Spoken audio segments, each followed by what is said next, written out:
पिछले वीडियो में हम ये समझ रहे थे I like, I don't like, he likes, he doesn't like.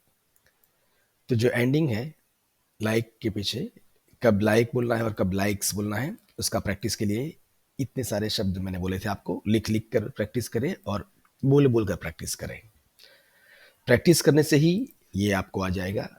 कोई भी बात सीखनी है, इंग्लिश है या कोई और लैंग्वेज सीखना है, जर्मन, फ्रेंच या कुछ भी साइंस सीखना है, पियानो बजाना, गिटार बजाना, स्विमिंग, गाड़ी चलाना, प्रैक्टिस के बिना कुछ मुमकिन नहीं है। थियरी समझ में आ जाएगा, लेकिन जब तक प्रैक्टिस नहीं होगी कुछ फायदा नहीं होगा। तो नेगेटिव में डोंट और डजंट कब यूज करेंगे, क्वेश्चन में डू और डज कब यूज करेंगे, उसका प्रैक्टिस था। ये सिर्फ सेंटेंस की शुरुआत थी, I like, I don't like, he likes, he doesn't like. उसका जो सेंटेंस पूरा होता है जनरल बातों का इस तरह से होता है। ये बहुत शॉर्ट सेंटेंस है, आगे लंबे सेंटेंस आएंगे। आई प्ले चेस, यानी कि मैं चेस खेलता हूँ, ये मेरा शौक है।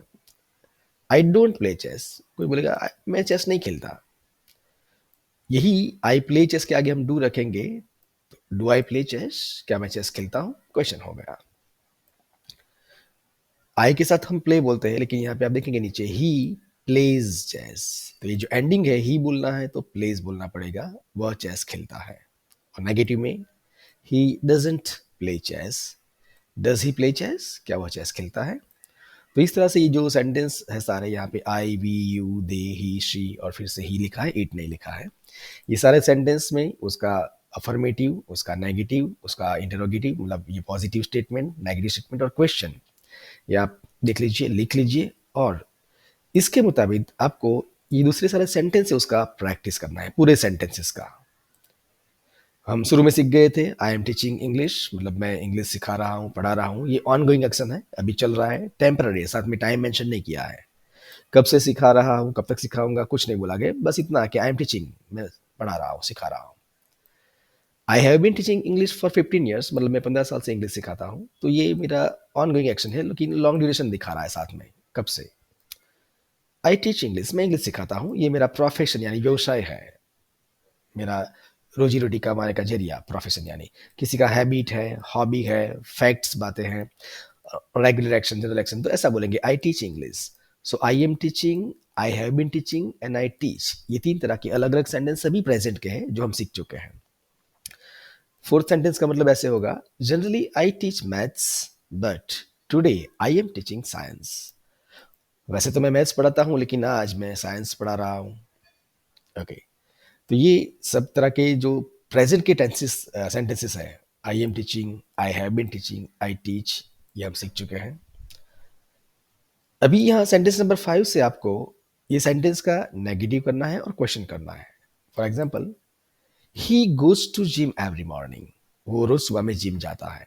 तो फिर वहां पे नेगेटिव करेंगे, he plays chess, he doesn't play chess, does he play chess. इसके आधार पर आपको ये सारे सेंटेंस में एक्टिविटी करना है, प्रैक्टिस करना है। तो ही डजेंट गो, ऐसे बोलेंगे, he doesn't go to gym every morning.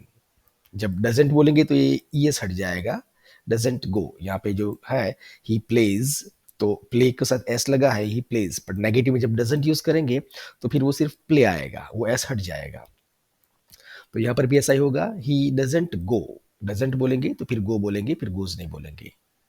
He doesn't go to gym every morning, वो रोज सुबह में जिम नहीं जाता।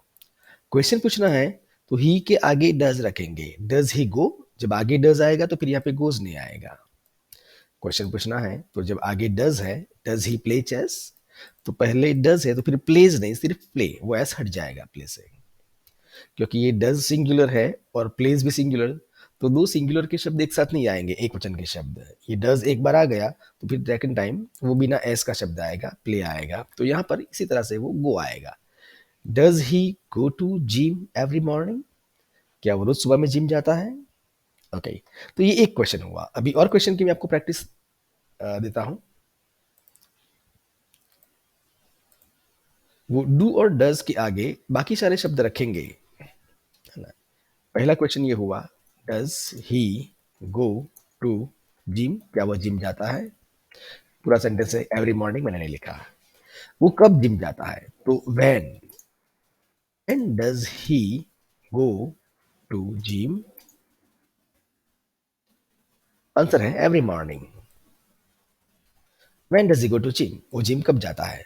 तो डज़ के आगे व्हेन रखेंगे तो क्वेश्चन बन जाएगा when does he go to gym? वो जिम कब जाता है?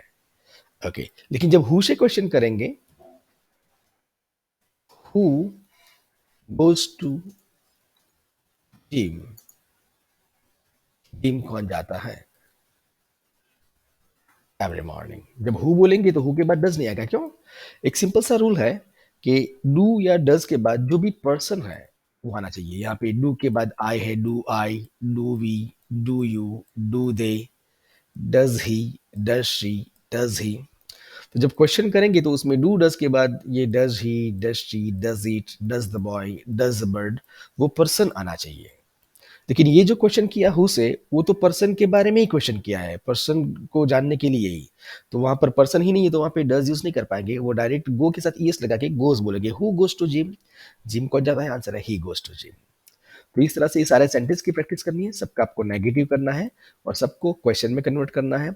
और क्वेश्चन करने के लिए हम व्हाट, वेयर, व्हेन ऐसे सारे शब्द डू और डज़ के आगे रखेंगे तो और क्वेश्चन बनते जाएँगे। तो ये जो जनरल एक्शंस हैं, इसमें ये जो फ़ॉर्मूलाज़ है सब नेगेटिव्स के और क्वेश्चंस के, इसको लिख लीजिए और उसके मुताबिक ये सारे सेंटेंसेस की आप प्रैक्टिस करें।